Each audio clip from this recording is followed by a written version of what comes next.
Introduction. Project 257. Project 257 is a structural growth strategy designed to address a fundamental imbalance within the Eastern Free State economy. Regional businesses operate on a 7-day cost base, while meaningful income is concentrated into approximately 2 dominant trading days. This compression restricts reinvestment capacity, increases exposure to risk, and weakens long-term resilience. Project 257 proposes a disciplined transition toward a 5-day income structure, supported by improved economic retention and growth that consistently exceeds inflation. Project 257 confronts a simple structural flaw: 7 days of cost carried by barely 2 days of real income. In the Eastern Free State, this compression limits reinvestment and resilience. The strategy shifts revenue from a weekend spike to a balanced 5-day model, driving retention, stability, and growth that outpaces inflation. The 2-day revenue concentration. The current tourism economy is heavily concentrated around weekends. Revenue builds on Friday afternoon, peaks on Saturday, moderates on Sunday, and declines sharply during the working week. This narrow distribution limits total economic yield across accommodation, food services, retail, and attractions. While weekend performance may appear strong, midweek underperformance constrains overall growth potential. Dependence on 2 high-intensity days creates instability and reduces strategic flexibility. A mature regional economy must distribute productive activity more evenly across the week to ensure sustainable and predictable expansion. The 7-day cost reality. Operational expenses continue every day of the week.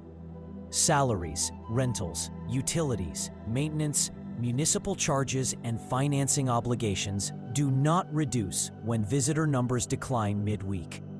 This creates a fixed 7-day cost exposure against an uneven revenue pattern.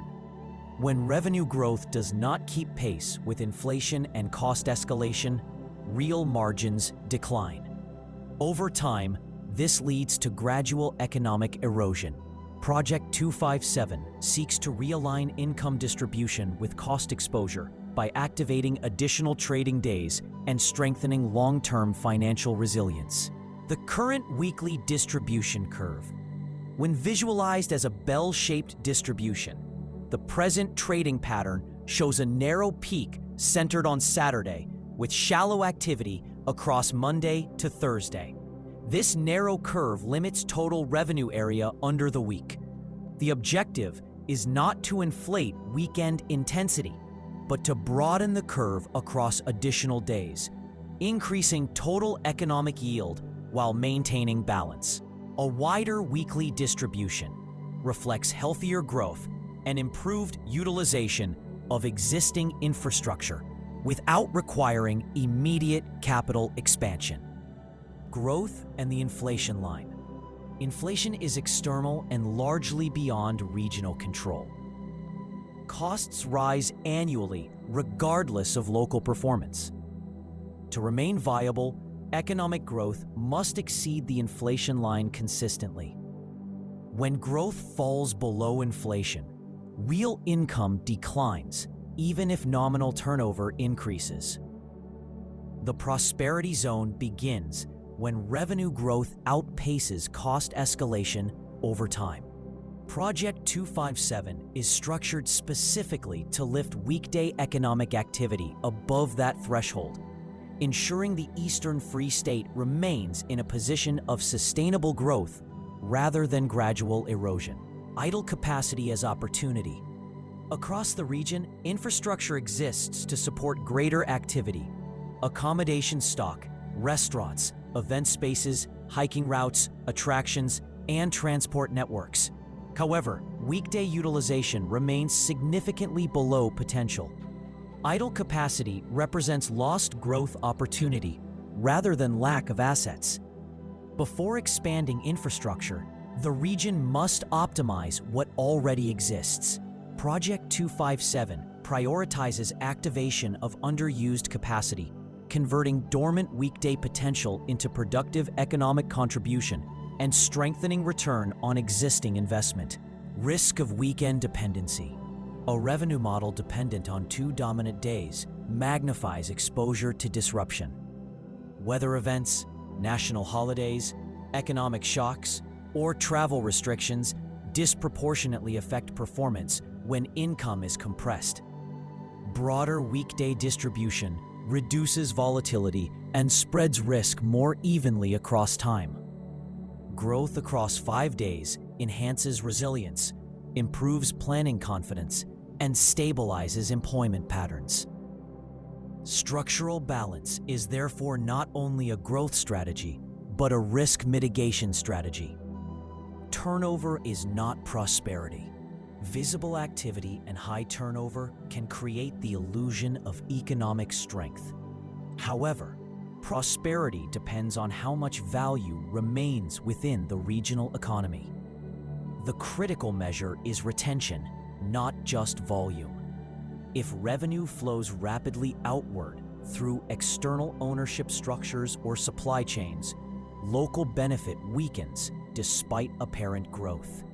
Project 257 integrates both revenue expansion and retention enhancement to ensure that increased activity translates into durable regional prosperity. Understanding economic leakage. Economic leakage occurs when spending exits the region rather than circulating locally.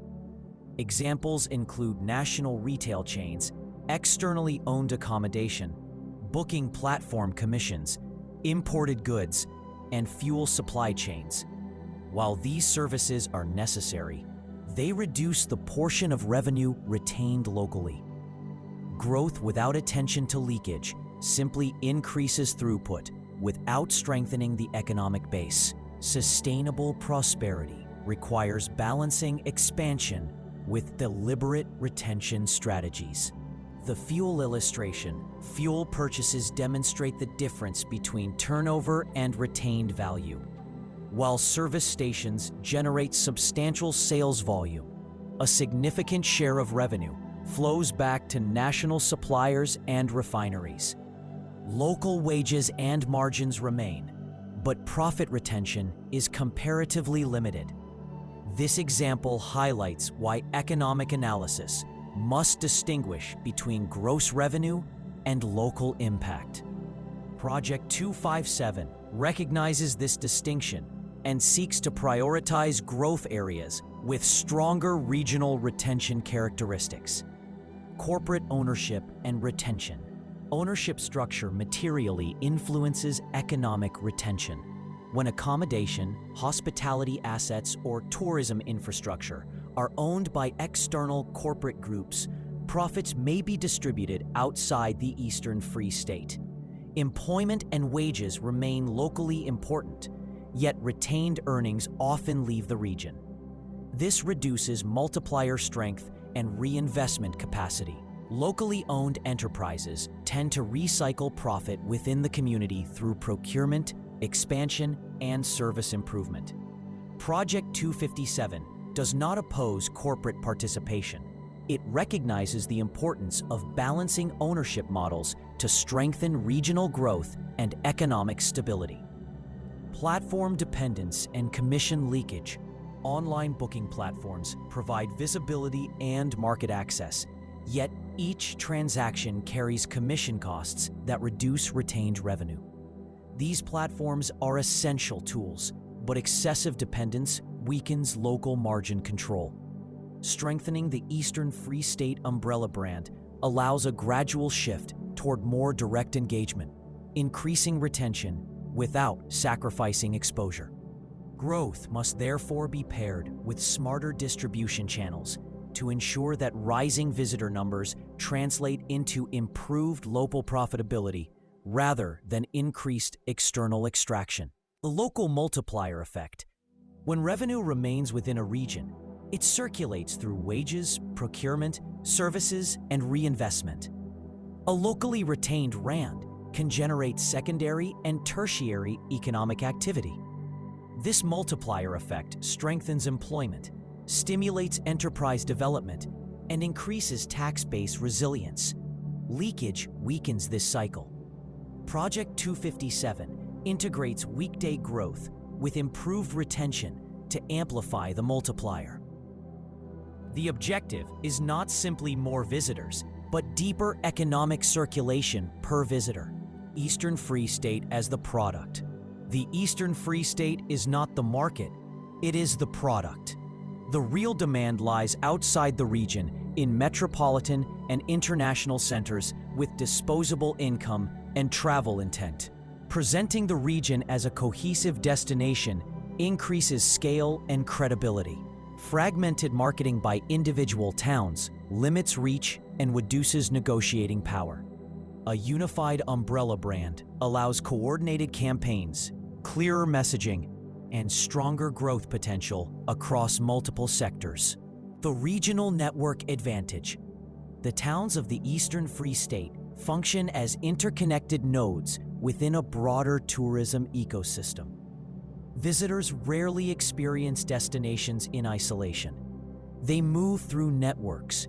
Coordinated regional positioning encourages longer stays, cross-spend, and itinerary-based travel.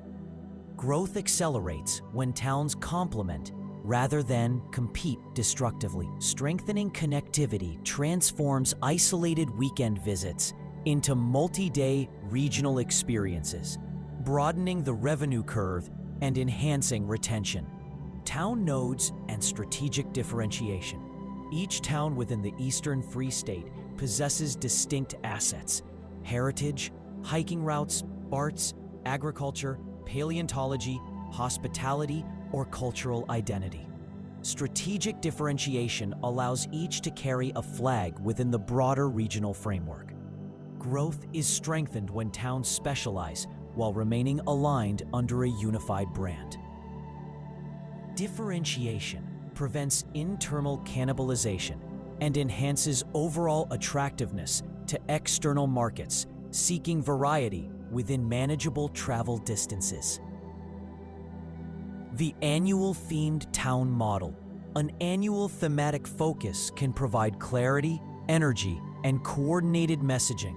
A town may position itself around heritage, outdoor adventure, arts, education, health, or paleontology for a defined period. Themes stimulate local participation and external interest. Under the Eastern Free State umbrella, rotating thematic focus creates fresh marketing narratives without fragmenting identity. Growth thrives on structured storytelling. And themed activation provides that structure. Constructive competition under one banner. Competition between towns is not a threat. Unmanaged competition is. Under a shared regional identity, towns can compete constructively on quality, innovation, and visitor experience while presenting unified messaging externally. This approach mirrors corporate brand architecture. Internal rivalry strengthens performance, while external communication remains cohesive. Such discipline enhances investor confidence and supports sustained growth. Brand discipline and internal alignment. External markets interpret public conflict as instability. Economic growth requires confidence. Internal disagreements over strategy, funding, or execution must be resolved internally through structured forums. Public messaging must reflect alignment and maturity. Major corporations protect their brand through disciplined communication. Regions must adopt similar standards. Project 257 emphasizes internal cohesion as a prerequisite for external growth. Defining the external market. The primary growth market lies beyond the Eastern Free State. Metropolitan centers such as Johannesburg, Pretoria, Durban, Bloemfontein, and Cape Town represent substantial domestic feeder markets. International markets, including the USA, UK, Europe, China, Japan, India, Australia, and New Zealand represent itinerary-driven segments. Targeted engagement with these markets supports midweek activation and diversified growth. The region must look outward to expand sustainably. Domestic feeder markets and weekday potential. Johannesburg, Pretoria, Durban, Bloemfontein, and Cape Town represent concentrated pools of disposable income and travel demand. These metropolitan centers generate both leisure and education travel. Critically, weekday travel is more feasible for organized groups, corporate retreats, school excursions, and flexible remote workers. Project 257 must deliberately target these feeder markets with structured midweek offers. Growth will not occur by chance. It requires directed campaigns aligned with school calendars, corporate scheduling cycles, and flexible travel patterns. Education as a structural growth lever. School and university travel occurs predominantly midweek. Curriculum-aligned experiences offer predictable demand outside weekend peaks. Educational tourism provides stable group visitation, advanced booking, and structured programming. The Eastern Free State's paleontological assets and natural environment create strong alignment with educational travel. Growth in this segment contributes directly to weekday activation and improves overall revenue distribution. Education, therefore, becomes a structural lever, not merely an attraction. The dinosaur as global differentiator. The Golden Gate dinosaur discovery provides globally recognizable differentiation. Paleontology appeals across age groups and geographies. Unlike seasonal attractions, scientific heritage operates year-round and aligns with education markets. Properly positioned, the dinosaur narrative becomes an anchor theme, capable of driving midweek visitation. Growth emerges when this asset is integrated into itineraries, school programs, and regional storytelling rather than treated as a standalone site. From single visit to multi-night stay, short, single destination visits limit economic impact. Multi-night regional itineraries increase total spend, cross-town circulation, and retention strength. Packaging experiences across accommodation, heritage sites, hiking routes, and paleontology encourages extended stays. Growth accelerates when visitors perceive the Eastern Free State as a network rather than an isolated stop.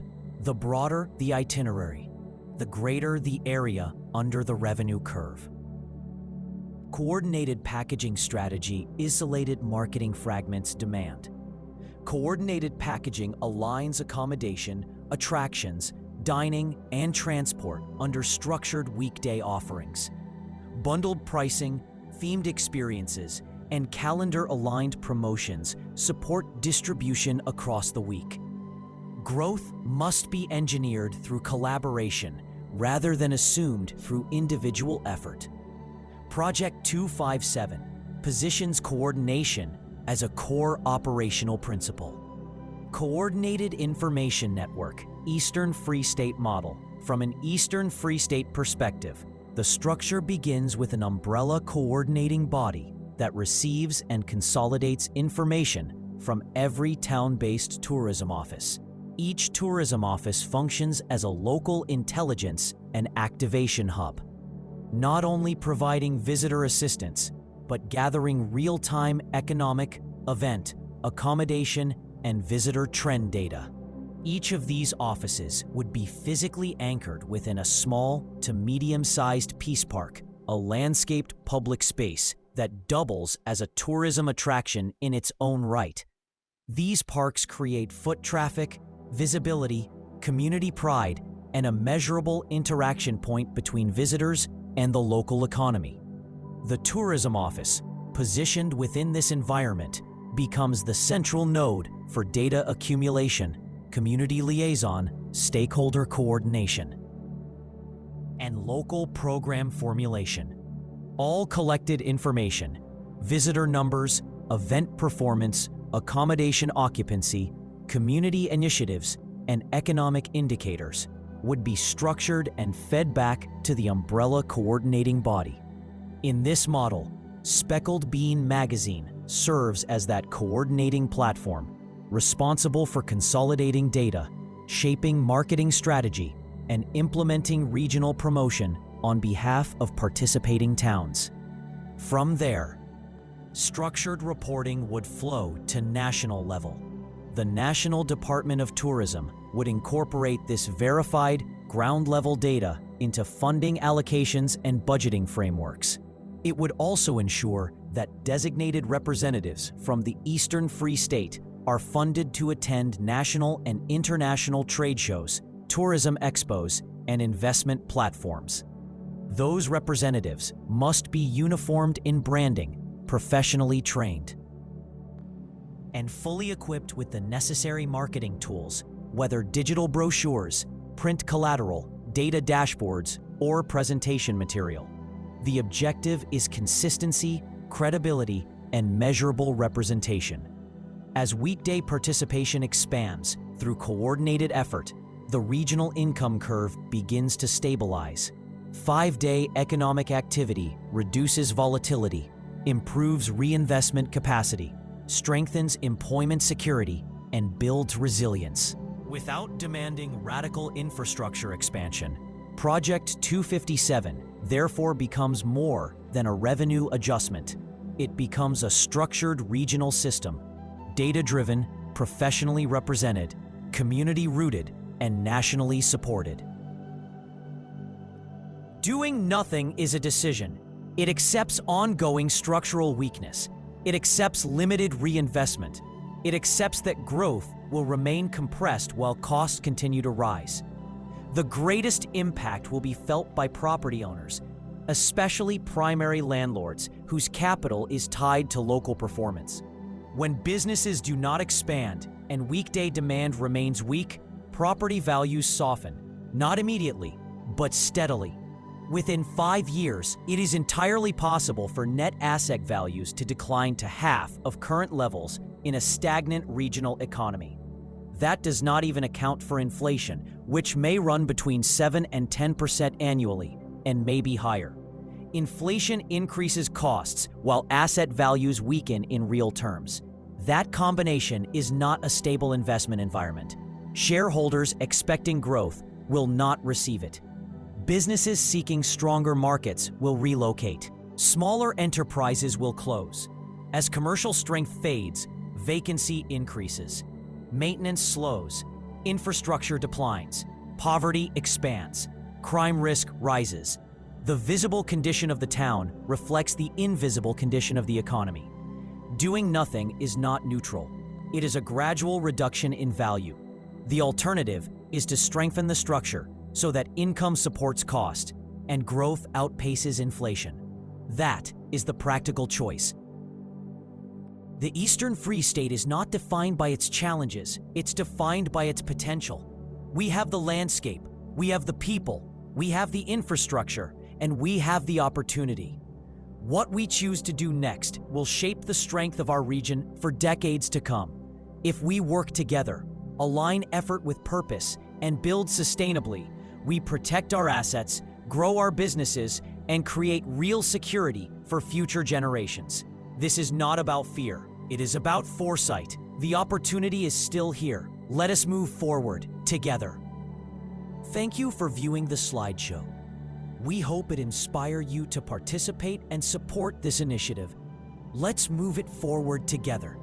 Contact Garth, WhatsApp, at 082-459-9621 or garthloisbrook@gmail.com.